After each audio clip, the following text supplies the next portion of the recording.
It's important to have events like this because it's such a big agenda. The NHS has made it one of its primary focuses to reduce the health inequalities that have been exacerbated by the coronavirus pandemic. We need to get the best leaders around the table to ensure that they're sharing the best practice, troubleshooting the problems, and having an open conversation as to why it is where it is and where we can move forward. We are at that inflection point in the UK where there are so many challenges to the NHS. So if we don't have this conversation, I feel that we're going to continue down the road of just saying it's an important thing, but not actually shining a light and actually bringing people together to think about what are the practical solutions. There is a lot of activity happening across the country, but we are not systematic in terms of sharing the learning. So having opportunities like this really help. How do we use data? Quite often we embark on achieving an objective and we need to spend time on saying, how do we design what we're trying to do? What data do we use to design that? And what data will we use to tell us that something is effective? It was just very interesting to hear about the challenges that are faced by young people and what may be coming or likely will be coming down the line to us. So I really enjoyed learning about new things that I wouldn't normally be dealing with in my day-to-day work as a mental health nurse. It is possible for us to have a different relationship with data, whereby we disaggregate the data to surface inequalities, because that gives us the actionable insights we need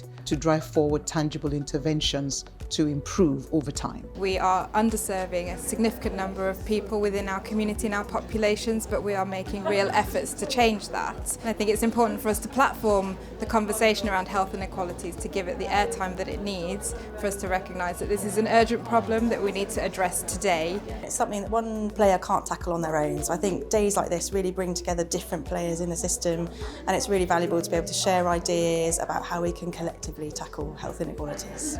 We are not in a consistent way talking about where do you seek some of the evidence. What can I do in my GP surgery, in my hospital, in my clinic? It's about helping people see the evidence that will help them reduce inequalities. The insights and the conversations is amazing, and I think one of the things we'll definitely leave here with is just the energy with regards to this is definitely something that we should be working on.